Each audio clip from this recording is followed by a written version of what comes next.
my happy shiny puppies. This is Melody Fletcher, author of Deliberate Receiving. Finally, the universe makes some freaking sense.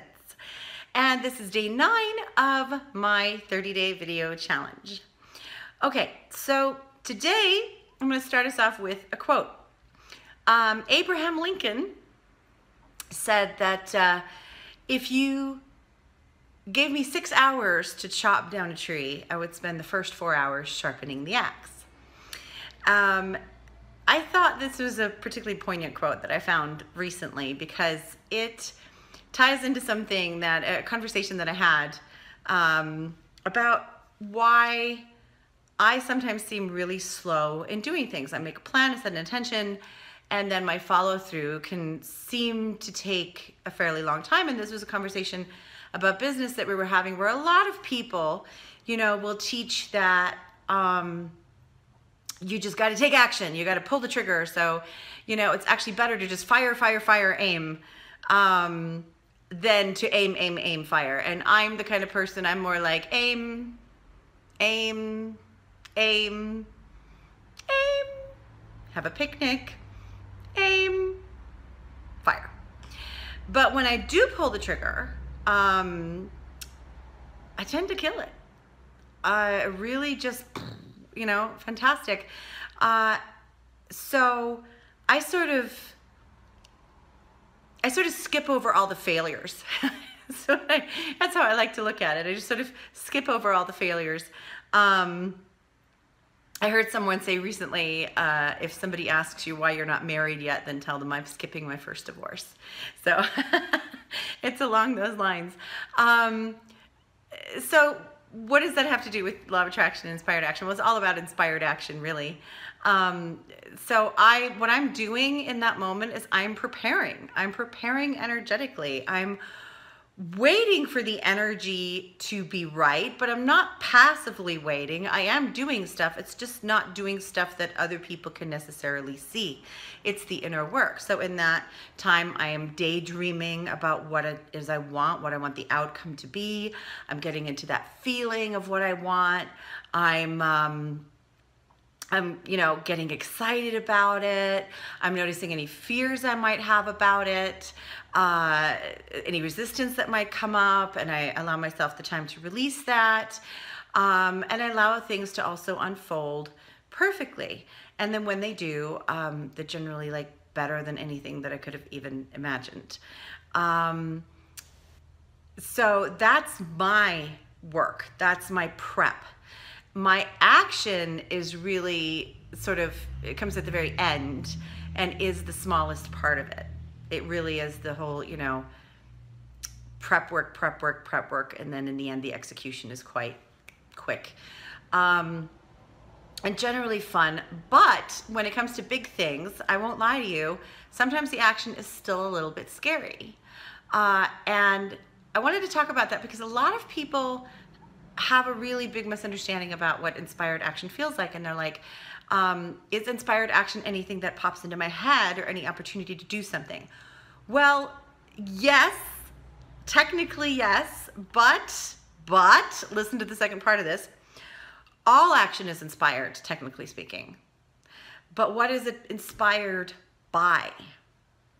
So when we're talking about we want to take inspired action, we're really talking about, if we're going to be really accurate about it, we're talking about taking action that's inspired by a really, really, really wanted vibration.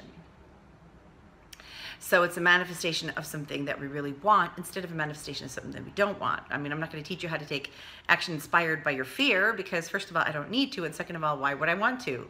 That's not fun. And so generally that's what we're talking about, but really technically speaking, all action is inspired.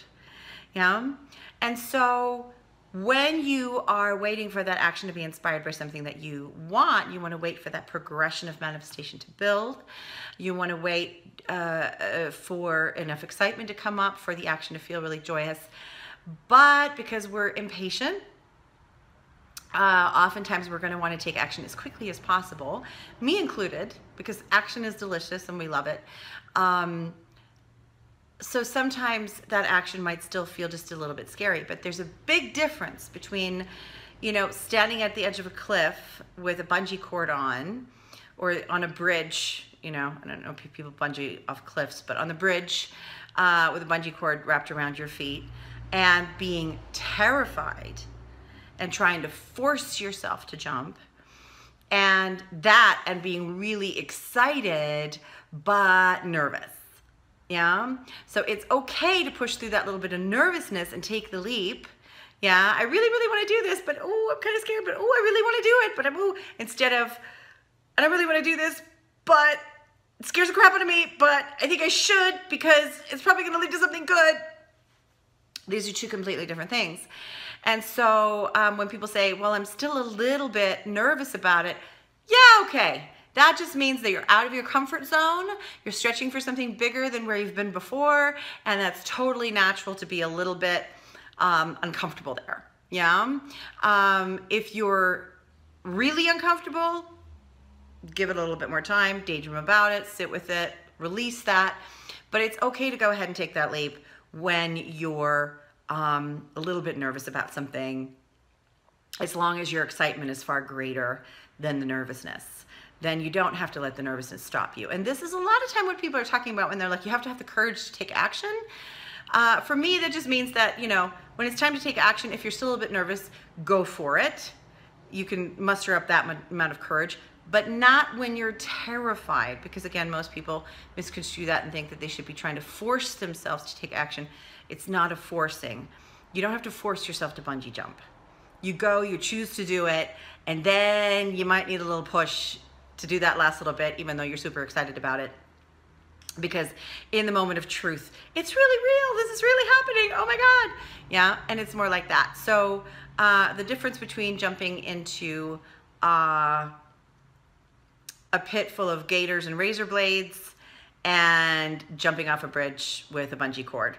And if that's something that totally terrifies you, then choose a different metaphor, getting on a roller coaster, or you know, going on a date with a real hottie, or whatever it is that, you know, it's something that you really want, but maybe makes you a little bit nervous, not an example of something that you have a phobia about or that scares the crap out of you. Now, sometimes what you want scares the crap out of you, but then it's time to do a little bit more of that inner work that I just talked about.